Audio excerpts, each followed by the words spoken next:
You can spend a lifetime mapping Earth's oceans and still miss the biggest one, because the biggest one might be riding beneath all of this open water, not on top of it. It has no waves, no coastlines.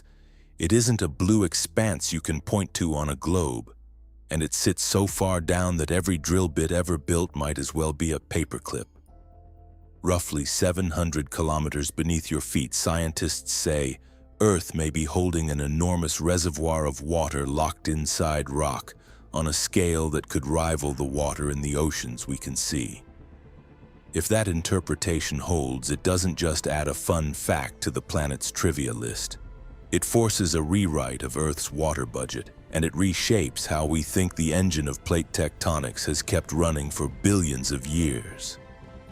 The spark for the latest wave of headlines repackaged in outlets like the Daily Galaxy is research that has been building in geophysics for years. Evidence for significant water stored in the mantle transition zone, a global layer that wraps the planet. No one is claiming they drilled down and found a hidden sea. This is a case assembled indirectly from physics. Earthquake seismology, high-pressure mineral experiments and models that try to make those two worlds agree. And the only way into that darkness is sound.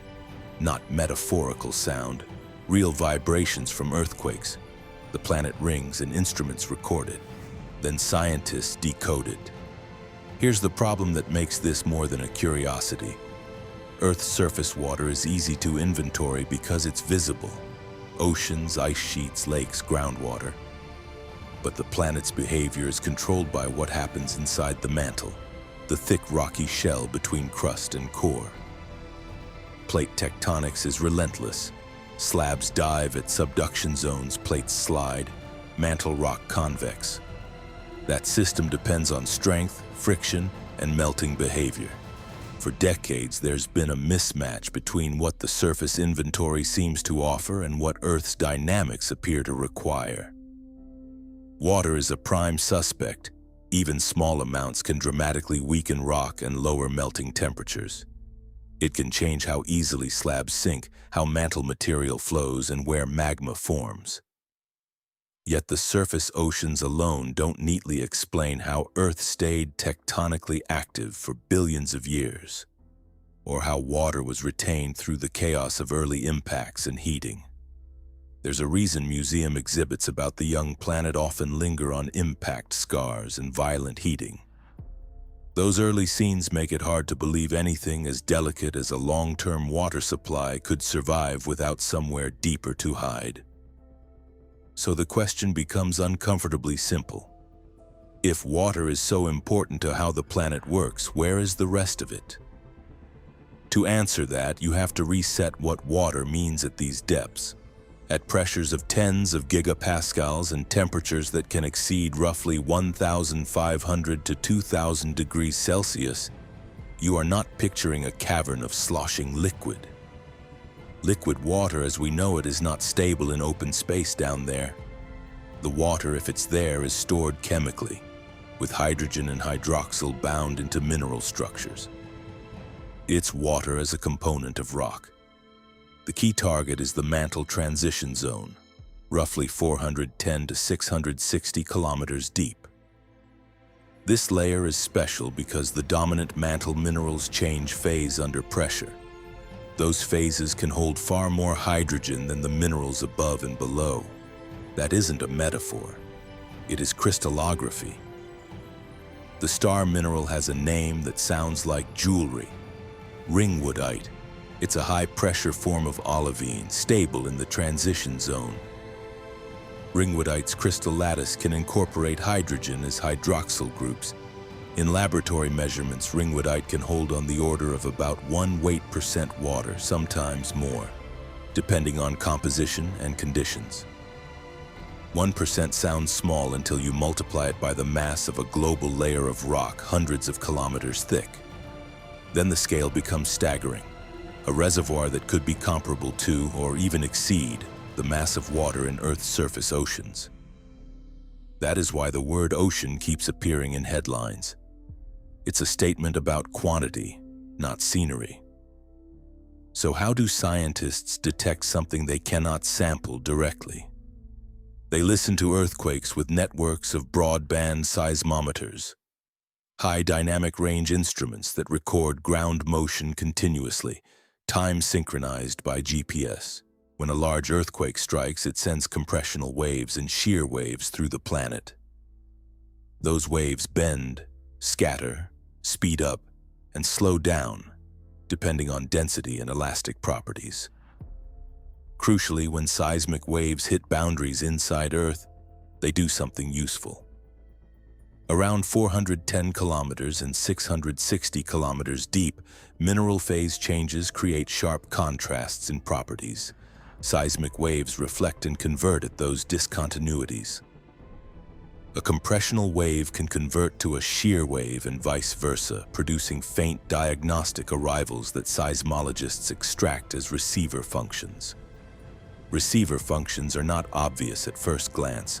They're pulled from noise by filtering and stacking, with thousands of earthquake records layered together until patterns emerge. Scientists measure travel time delays, amplitude changes, and the sharpness of those boundaries. In a relatively dry mantle, the discontinuities tend to be sharper and sit near predictable depths. In a wetter transition zone, hydration can alter elastic properties, lower seismic velocities, and broaden or shift the phase transitions. But this is where the story gets honest, because Earth can mislead you in more than one way. Hot rock can also slow seismic waves. Temperature can also smear boundaries. So teams don't rely on a single wiggle on a single seismogram. They cross-check multiple wave types, different frequencies, and independent constraints like regional tectonic setting. They look at attenuation, how quickly waves lose energy as well as velocity. They compare results across different methods, including body wave tomography and surface wave dispersion, to test whether hydration explains the observations better than heat alone. Seismology provides the hints. The laboratory provides the translation. High-pressure mineral physics labs use multi-anvil presses and diamond anvil cells to recreate transition zone conditions. Researchers synthesize minerals with controlled water content, then confirm which phase they produced: ringwoodite, wadsleyite, or the lower mantle mineral bridgmanite, using X-ray diffraction.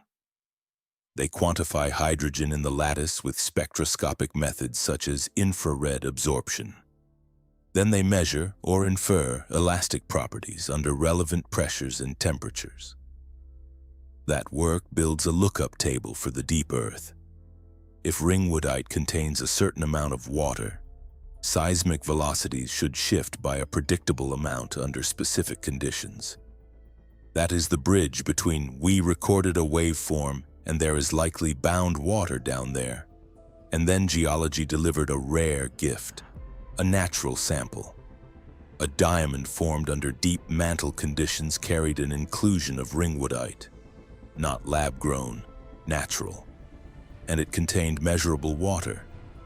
That single inclusion did not prove a planet-wide reservoir, but it removed a major objection, that hydrated ringwoodite might be an experimental artifact, something that exists in presses but not in Earth. So why the renewed confidence now, if much of this has been discussed for years? Because the case has tightened. Seismic coverage has improved, denser networks, longer operating times, better global earthquake catalogs. That means better stacking and sharper resolution of the transition zone's structure. Inversions increasingly combine multiple data sets: receiver functions, tomography, surface wave constraints, attenuation, rather than leaning on one technique and hoping it holds. And mineral physics has narrowed uncertainties on how water partitions among mantle minerals, especially at the 660-kilometer boundary. That boundary matters because it may act like a gate. At around 660 kilometers, ringwoodite breaks down into bridgmanite and ferropericlase, minerals generally thought to hold less water. If the transition zone can store more hydrogen than the lower mantle beneath it, then subducting slabs could deliver water downward, only for it to accumulate where storage capacity is highest, like a sponge layer inside the planet. The around 700 kilometers figure in headlines sits near and just below that boundary where chemistry and temperature variations can create localized anomalies. Some interpretations suggest water-rich material may pond there, influencing buoyancy, melting, and whether slabs punch through into the lower mantle or stall. The implications are not abstract. If the transition zone holds even a fraction of an ocean's worth of water, it changes the accounting of the deep water cycle. How much water is carried down at trenches, how much returns through volcanism, and whether surface ocean levels are buffered over geologic time by deep storage. Water lowers melting temperatures, which can influence magma generation above subducting slabs and the distribution of volcanic arcs. Hydration weakens rock, affecting how slabs bend, break, and stagnate near the 660-kilometer boundary. Features that show up in seismic images and may relate to where deep earthquakes occur. What comes next is also specific. Watch for studies that try to separate water from temperature by pairing seismic velocity anomalies with electrical conductivity. Hydrogen dramatically increases conductivity in mantle minerals, so electromagnetic methods, such as magnetotelluric measurements and broader constraints from satellite observations, can provide an independent check on hydration. Watch for targeted seismic deployments in subduction zones, the main delivery routes for water, using temporary arrays to sharpen images of the transition zone and the 660 boundary. And watch high-pressure experiments refine how much water bridgemanite can store under realistic mantle compositions, because that determines whether the transition zone is a true reservoir or just a waypoint. But the headline still needs a warning label. This is inference. Seismology's resolution varies by region, and multiple physical conditions can mimic each other in wave speeds.